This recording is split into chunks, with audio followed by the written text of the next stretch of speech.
welcome to your Viewpoint, your program of personality, politicians, and perspectives. Well, just because the FCC says I can't say certain things, we're going to leave the politicians off the plate this morning. Oh, we always try to start Viewpoint with a kudo or two. Judith, I think it might be appropriate that we just include inclusively all the service clubs in Lincoln for the nice things they do in their community. Rotary, Kiwanis, Zana, church groups for that matter, ladies' church groups. Sorry. Yes. The reason I'm mindful of that is the other day a fellow rapped at my door and he says, I want to show you my car I got my wife. And I went out there and sure enough, he had bought his wife a nice little convertible. And we're kind of going over. And all of a sudden I looked over there in front of my apartment where Gene and I live out there at the Christian Village. And Rotary had been a big sponsor and was responsible for getting the banners up around the courthouse of the various servicemen, which was very nice, and I appreciated that very much. And my brother and I were on the same pole, proving my father's profession right when he said you'll both be hanging from the pole in the courthouse yard someday. So, in any event, they changed banners. And Kirby, unbeknownst to me, stepped out to my house and put the old banners of my brother and myself in my front yard at the apartment, which was very nice. So I really appreciated but Kirby was representing Rotary, and Rotary was responsible for getting all those veterans pictures up around the courthouse, which enter around the various places close to the courthouse square. So I doff my veterans cap and salute them for their service. So let's get busy now. We have a nice guest this morning. Well, we have. She had big shoes to fill, and she filled them pretty well. Crystal Bale is the Director of Operations for the Logan County Paramedic Association. And that's a big job, and certainly a nervous job, Crystal. How many years have you been a paramedic, actually? I have been a paramedic for 15 years. Oh, bless your heart. Well, you're a veteran. Yeah. Yeah. I'm one of the older ones. Well, you know. Well, I wouldn't have put it that way. I'm scared of wrong ladies, so I want to be careful how I say these things. You know, when you meet someone, it's not at the best of times for them, is it? No, not always. Right. Yeah, you know, once upon a time, years ago now, I had these little children, and 2 out of 3 of them were very busy. And I always questioned for myself where the line was between my rushing them off to the emergency room to fix whatever they'd done that time, or calling an ambulance. Is there any rule of thumb to let us know at what point? And I had myself a little stroke here a month or so ago, and I drove. She drove herself to the hospital, for goodness sakes. Oh, my. Yeah, because once again, I didn't know where the line was between to call and not to call. Can you give us any kind of little thumbnail sketch of what it would be? Well, you know, my idea and your idea of what's emergent may be totally different. Well, that's a good start. Thank you. Yeah, and I think, you know, if someone feels that they need an ambulance, absolutely they should call us. There should be no question. That's why we're here. It's what we do. Yes. And, you know, if we get there and everything's resolved, it's no big deal. You know, we'll go back to our day, and the patient can go back to their day. But most importantly, a person who's having stroke-like symptoms or, you know, chest pressure, chest pain, those types of patients should definitely call 911 for us.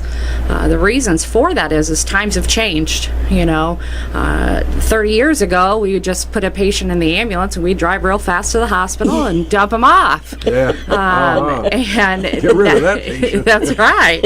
And now we have the capability to do additional testing to determine, you know, does this patient need to go elsewhere? As you're en route to a hospital, you work with the patient and can communicate with the hospital as you move to the emergency room. Absolutely. So if I have a person that's having chest pain, I can do an EKG in my ambulance.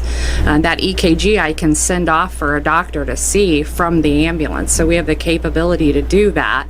And this makes time faster in the event that they're having a heart attack. Yeah. We can notify them, and then we're going to go to a cath lab. You know, that's just one of the examples. And they can get their cath lab team prepared and ready for us when we get there. So, you know, in a heart attack, there's a blockage in the heart, and it's killing off muscle. So the sooner that we can get somebody to a cath lab and open that vessel back up, the better off the patient is. So by driving, you know, to a local small hospital that doesn't have that capability, they're going to see you there. They're going to start the process. They're going to call me anyways. We're going to go to Springfield or Bloomington or Peoria to where they actually have the team that can open up that vessel. So that would be an example of time saving and better outcome for a patient. You know, I've heard your job description as being hours of boredom interspersed with moments of sheer terror. And I bet it really is, isn't it? It is. It is. And, you know, our call volume continues to rise. So, you know, more and more patients are in need of ambulances. So I have to give, you know, kudos to our crews. Their downtime is less and less every day. Between their 911 calls, you know, of course we have several nursing homes that we transport patients out of. Sure. And then, you know, transfers from the local hospital to bigger hospitals where they have skilled specialty services. So, If I may, Ms. Bale, I'd like to tip my hat in the direction of your predecessor, Mr. Steve Siltman, whose shoes you stepped into. I don't know what your shoe size is. It's none of my business. but you're filling some pretty good sized shoes. As we indicated off air before we ever started this morning, you have a lot of respect for Steve. And we were privileged to have him in the studio several times, and he was always very gracious about giving of his time. So kudos to Steve and I hope he's out fishing or somewhere and enjoying his retirement. And thank you for being kind enough and generous enough with your time. Of course, your time could be interrupted any minute. absolutely. In your profession. Absolutely. You might be driving down to Walmart and that's going to send him a bill for the advertising, Jim. But seriously, paramedics, each tick of the clock could make somebody a product for you. Absolutely. How long do you, and I'm sure you keep records of this, what is the average response team from the time you get a call till you get to where the patient is? Do you have any close idea? Of course. So I call them like a turnaround time. So if I'm doing like a 911 call in general in Logan County, so it varies, obviously. You know, if you're in Lincoln. Burtonview and Mount Pulaski is a little different. Yeah. If I'm in Lincoln, a turnaround time is usually within an hour. Mm-hmm. If we're doing a transfer out of the hospital to go to Springfield, for example, and back, I'm about 2-hour turnaround time. Mm-hmm. You know, the biggest thing they do is when they go to the hospital to get this patient, they're talking to the nurse, loading the patient, transporting the patient, and then they have to give a report to the nurse that's taking over that patient. So it's about a 2-hour turnaround time on a transfer, about an hour turnaround time roughly for a 911 call. I tell them 20 minutes from the time the wheels stop to the wheels start turning, they should be going. That way they have plenty of time to load their patient, do what they need to do, and be en route to the hospital to where they're going to get additional definitive care. But you're so right about how your job description would have been totally different today from what it was years ago.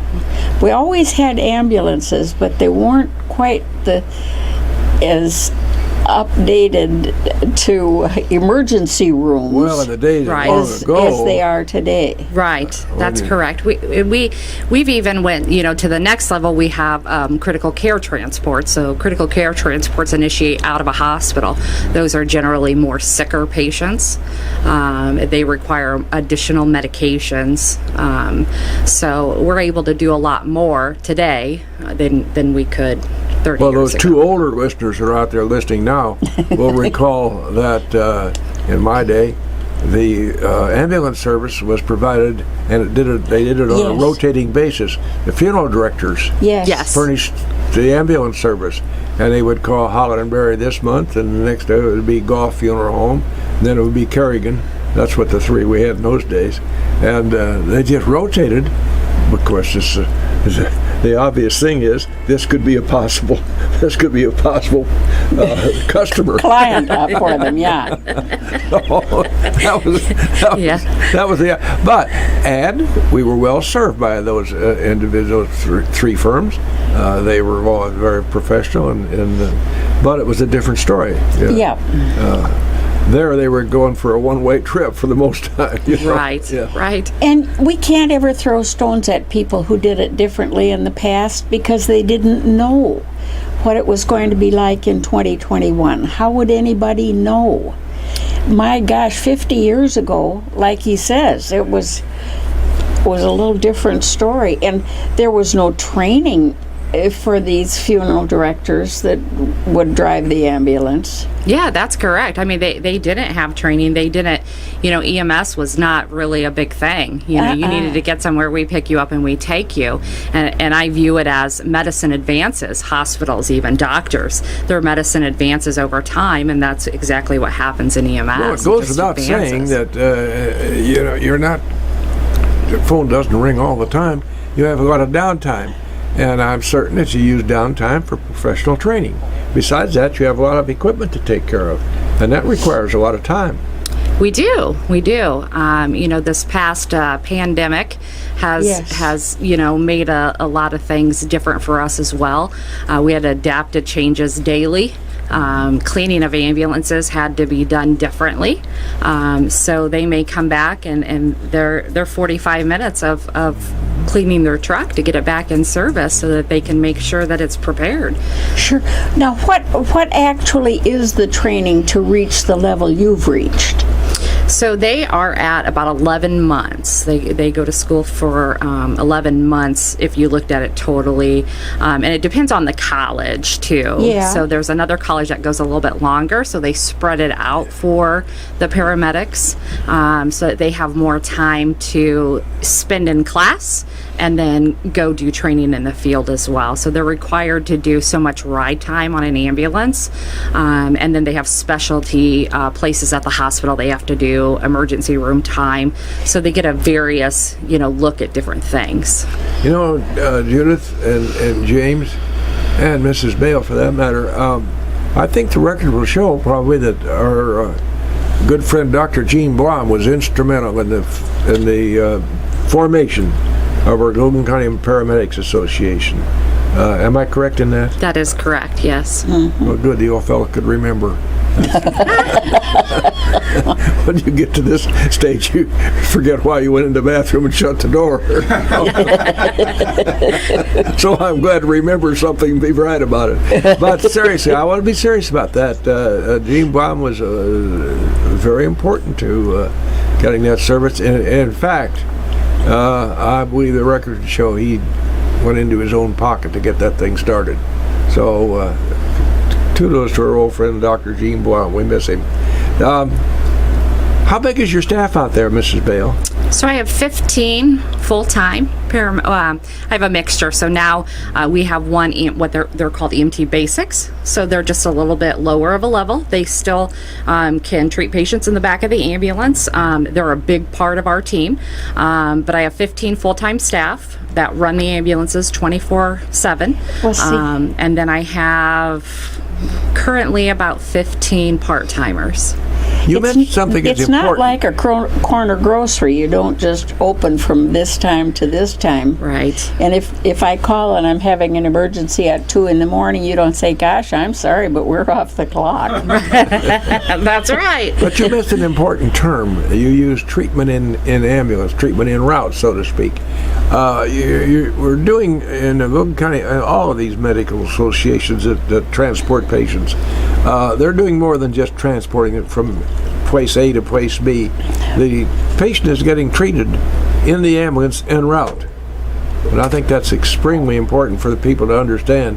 We're not just a carting service. That's correct. That's correct. We have a lot of medications that we can give for various problems. We have the capability, if people's heart aren't beating appropriately, that we can help that. So we do provide treatment. We don't just come get the patient and drive, wherever we're going.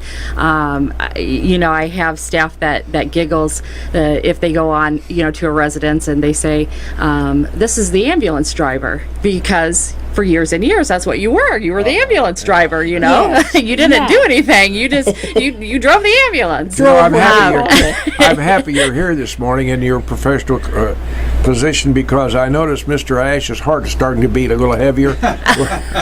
We're about to go past time for recognizing our sponsors. Go right ahead, James.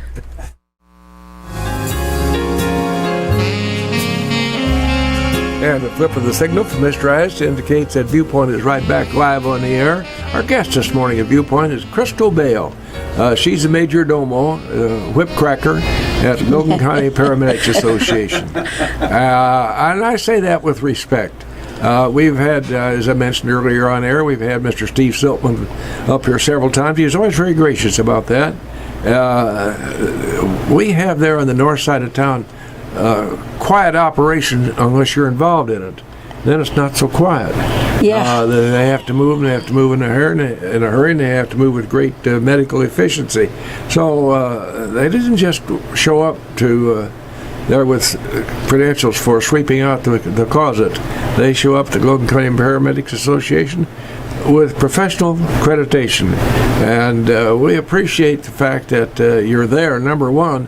If you need the ambulance, you better doggone appreciate the fact that they're there. And they will be. They won't leave you out there hanging in the air. So, Crystal, we appreciate your taking your time to visit with us about that very important part of a community. That's the beauty part of a smaller community. You count on the larger communities. You're going to have an ambulance service somewhere. And I'll bet you doggone well that they're not as good as what we have here in Logan County. So we're happy to have you in our community and serving the patients. You not only just make emergency runs, but on occasion a patient has to be transferred to another hospital for more care. Would you describe how that works? So generally, what happens is the hospital will call us directly and let us know that they have a patient going somewhere, what's going on with that patient, so that we're prepared when we get to the hospital. If they have medications running, what kind of equipment we'll need when we come into the hospital. We'll come into the hospital, take a report from that nurse that's been caring for the patient, and take them to whichever hospital they're directing us to. Once we get to the hospital then the receiving hospital will give a report to the nurse that's going to be taking over for the care, and then we'll be done. And it's paperwork. The paperwork, always ever-present paperwork. That's right. That's right. How do you schedule your people? I'm sure that falls to your lot. It would be just about impossible. That's why they call them emergencies, is because nobody knows they're going to happen. Right. So our crews, I have 3 different shifts, and each shift runs 24 hours on shift, and then they're off for 48 hours. And then, they rotate like that. So I have what we call A, B, and C shift. So 24 on, 48 off. If somebody's sick on vacation, that's where my part-time people fill in. And I have to give all that credit to the managers because they pretty much take care of fill in for their shift of who's going to come in and work. There's a big difference, though, between an emergency and a routine need for an ambulance for transportation. Absolutely. Now, what would be the furthest you would be asked to run to transfer a patient from Lincoln to another hospital? We've been to St. Louis and Chicago. Well, that's quite a ways. Yeah, that is quite a ways. Those types of transfers, my crews that are working for the 24 hours, we don't utilize them. Obviously, when you're working 24 hours, you don't know if you're going to sleep for 1 hour or you're going to sleep for 6 hours. Yeah. So we call in people from home to take those types of transfers. It gives them a little bit extra time, a little extra money. Some of them do it for, hey, I'm gonna make some extra money, so I'll take it. How many people do you actually have on your rolls? On each shift? No, total. Total, I have about 30 employees that work on the ambulance side. That's a lot of juggling, because people have, for instance, your employees can get sick and call in sick, and then that's an emergency because there's a void that has to be filled right away. Yes. And you have people you can go to on that basis. Yep. And if they don't get people, then guess who gets to go to work for the day? Oh, sure. Yeah. So I help them fill in too. The managers both. I have 3 managers, 1 for each shift. They'll fill in as well, so they pick up some extra time, and then I'll fill in where I need to. Some of our full-time staff like to come in to fill shifts as well to help out. So it's challenging some days, but we just work through it. How long have you been involved as a paramedic? I've been for 15 years. Yep. That's a good long time. Yes. I'm sure you've seen lots of things that I would hope I would never have to see. Absolutely. I have. Yeah. There's a difference between a medical alert and an emergency due to an accident. There's day and night difference there. Yeah. And I think it's important that people know the dispatch center, Logan County 911 Center. They have had to go through a process as well to adapt, kind of for us, where they have to ask a lot of questions when calls are coming in, and they're changing to a new software that will help them do this, and they. If you call 911, they're going to go through all of these questions because they're trying to get as much information from you to help me. And I've heard a lot of people that have said, man, they ask a lot of questions, and I don't think people realize that information is being relayed to the ambulance. So they're going to, as soon as they have a location and what the initial problem is, they're going to go ahead and send me, but they're still talking to the caller and they're updating me as I'm on my way. So you're just not taking a ride from the Logan County Paramedics garage to the patient's location, wherever it is. You're working on that patient by virtue of assimilating that information as you're on the roll. Absolutely, yeah. How do you deal with somebody who's panicky because they're so frightened? I think it's the reassurance, that we're there to help.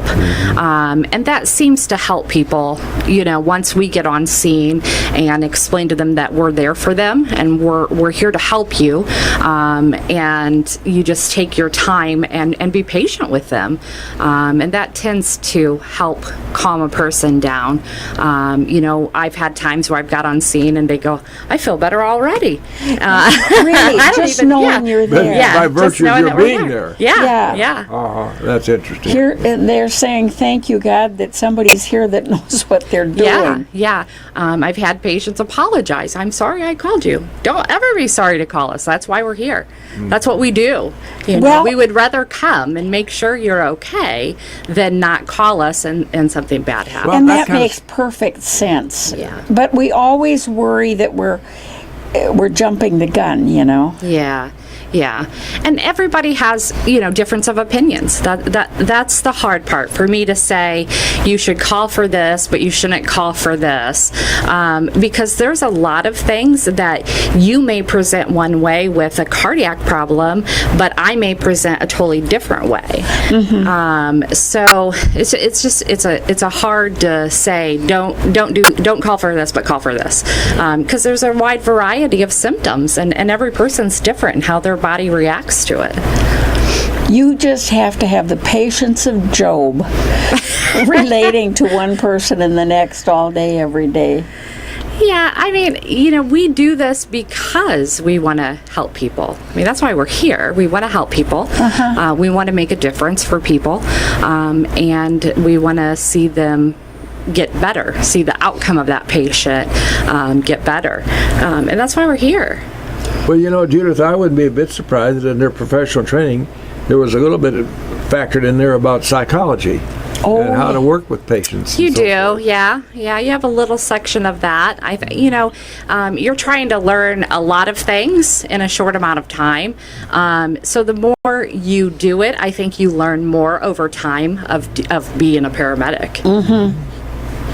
A lot of it is patience and being able to relate to all kinds of different people in not easy situations. Absolutely. This is radio and not television, so don't worry about coloring up the airways. Is there a particular incident that sticks out with you, Crystal, as you work with patients down through the years? Do we have a caller, James? Yeah. All right. Crystal, grab that headset. And you'll be able to... thanks. Yeah. Hopefully I can hear that. it. All right. Go ahead, caller. I think we have the headsets working. Okay, I was wondering if they still use latex gloves, and if so, how do you make somebody aware of a severe allergy to that or any allergy? Oh, there you go, Crystal. There's a professional question. So we actually use all non-latex gloves now. All non-what? Latex gloves. Oh. There you are. Did that help you out, young lady? Just hang up. Okay, thank you very much. 648-5510. Once again, we're almost through the program, and Bill's probably out to tell you the number. 648-5510. Jim won't try to sell you any advertising if you call in. Crystal Bale, our guest this morning, representing Logan County Paramedics Association. You must have had to take a lot of classes on interrogation. Really. I mean, you really have to kind of, just in seconds, learn how this person, not only how they feel, but how they react to things. Yeah. And promise not to tell what they tell you in the ambulance. Yeah, right. Yeah. That's right. That's right. You are kind of like a detective. That's why I always tell them you're a medical detective trying to figure out what the issue is. And like I said earlier, some symptoms present the same way. So you have to rule one out to move on to the next one to see, is this the issue or is this the issue? When you have a little kid that's been injured falling off the swing set or the bicycle or whatever they've done, is that the biggest problem, or is the mother who's standing there? Well, I think there's an answer to that right up front. It could be either. How about that for an answer? Well, that's a politically correct answer. The amount of training that you have to do, there's always new methods that come up in the medical profession, and I'm sure that they keep the paramedics associations the country over aware of these new developments. Do you spend a certain amount of time each week? Do you set aside a certain amount of time each week? Or is it kind of on an ad hoc basis? When something comes up, then you get your gang together and say, look, this is what the new protocol here. So it depends. So Our EMS system is out of Springfield. It's Memorial Medical Center out of Springfield. Oh. Okay, and if they have a change that's happening, we will make that change and update staffing pretty quickly. We do training at our facility, so we have a training officer that does training with our staffing internally, but also then we also have online classes that we can do at your leisure. So they give a lot of opportunity. You have to renew your license every 4 years, and within that 4 years you have to have so much continuing education hours to renew it. Well, I'm sure that's true. They want you to know what you're doing. They don't want somebody like me there saying, oh my gosh, I'm so sorry this happened to you. That isn't going to help them at all. Right. We have a list of medications that are approved for us to transport from one hospital to another. That's kind of an extra thing we do. So once a year we have to test on that to make sure everyone knows the protocols for those medications. So we do. Now, define that a little more, that you transfer from one facility to the next? Yeah, so there are different like cardiac medication drips that a hospital like Lincoln Hospital would start, and the patient needs to remain on that drip while they're being transferred to another hospital. So our EMS system allows us to take certain drips or medications while we're transporting that patient. Okay. And how do you know that wherever you're taking them, they're going to have another bottle of that so that they can start it when you run out? So when the patient's accepted at another hospital, the physician knows what drips the patient is on that's accepting them, and then a nurse at Lincoln Hospital talks to the nurse that will be receiving the patient and gives them the report so that they also know what medication they have, what they're going to be coming with.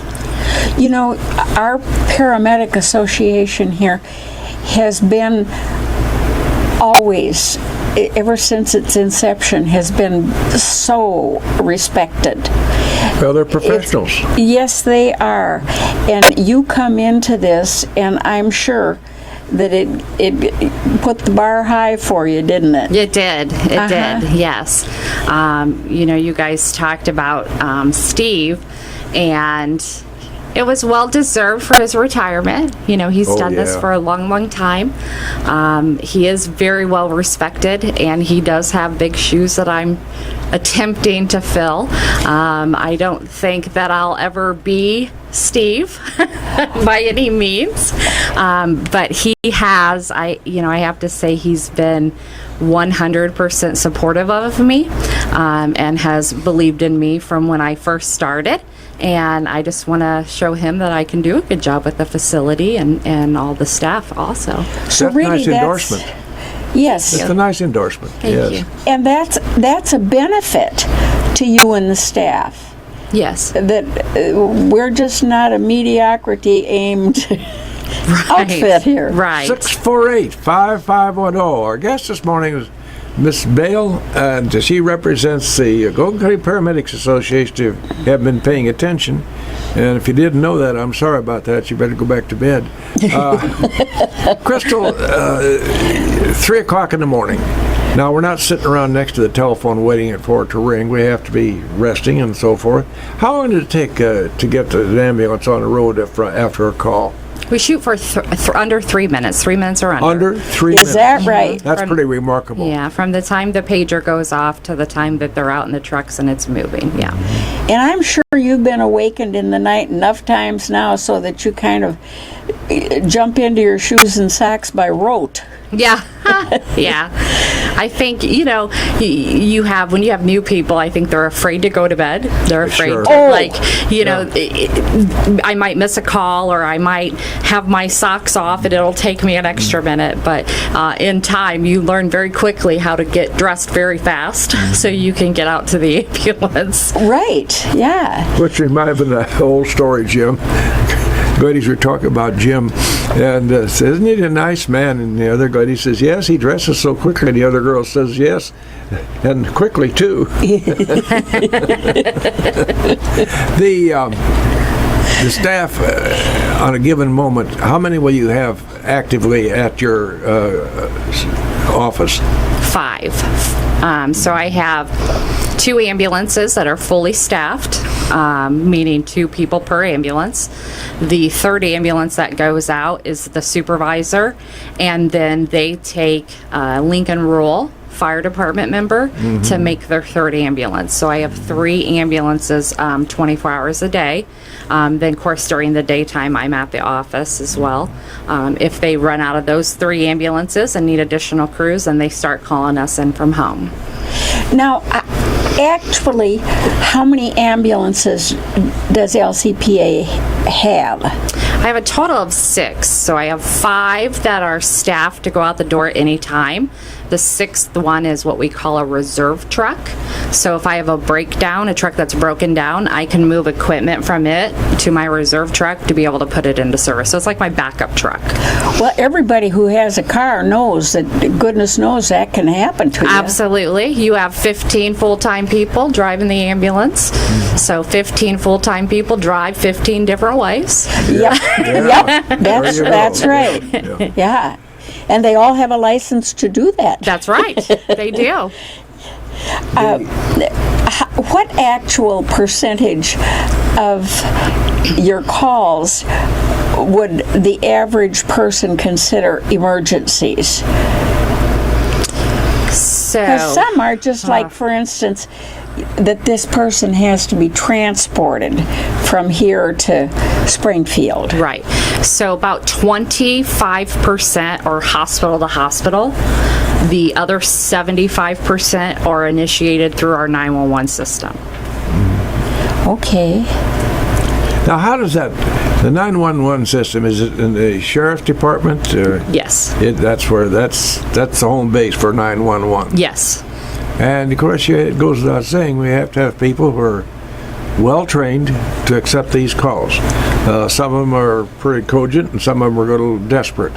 And trying to filter out which is more important is kind of an important thing to be able to do. Absolutely. I definitely would not want their job. Yeah, right. Yeah. Yeah, because you're making a call on somebody else's behalf, Yeah. and that wouldn't be easy. No. No. Because you have no idea whether I overreact to everything or not. Yeah, yeah, and having, a frantic person calling 911, trying to calm them down enough to be able to get even the location, where are we going? Yeah, right. So they got a tough job on their hands. And for there's sure. a matter, it's the person, well, it could be the patient himself making a 911 call. You don't know, of course. But the person making that call has to hopefully be using some good judgment. For instance, I didn't call at 3 the other morning when I stumbled into my dresser and gouged my arm. I didn't think that was a 911 call, but notwithstanding the blood on the carpet. How does... there take a lot of psychology to accept an emergency call. It really does. Yeah. Try to figure out, is this person goosed, or what do I have here on the other end of that telephone? Right, yeah. Yeah, it would be tough. I think it would be tough to take that call to try to figure out, what's going on, and then trying to get us, dispatched to the location, and having little information because they can't get the information from the caller. So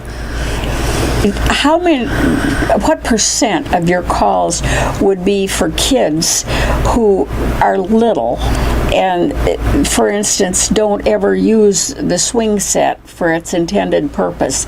They just use it to get to the top of it and swing by their knees or whatever. I would say that's probably a very low percentage. I would say Really? maybe 1% or 0.5%. Yeah. I would think that it would be more, because they can be awful quick, and they don't stop to think about what they're doing. They just do it. Yeah, they do, but kids are pretty resilient, so their bones are different than mine, Oh, You know, well, Mrs. Bale, we, Judith and I have had the pleasure of having a sheriff's office and Chief Paul Adams from our local police department here. You work in close concert with them. We have a great deal of respect for both of those offices, and I'm sure that as you work with your professional training, you interact with those offices as a part of your training. Absolutely, we do. Yeah. There are situations where they may get a call and they get there and think, hey, I need medical to come. So they'll request us out there. There's times that we've been on calls and situations have just got out of control where we've had to call for them. So you have to have that good working relationship with the police departments. Oh, gosh, yes. Because we never know when we're going to need them. No. And you have to be aware of all they can do for you, and aware of the fact that you don't know whether this situation is just going to blow up into something awful or everybody's going to kind of keep their wits about them. Absolutely. I think it's important that we have that a good working relationship with the police departments, the fire departments, the rescue squads, in the county, good communication with them and trust with them. We're all here to do the same thing, to care for people, and by having that good relationship and open communication, it just makes the process much easier. Oh my, yes. But you're all professionals. That's Absolutely. The big deal. Absolutely. That's the emphasis. That's the takeaway word.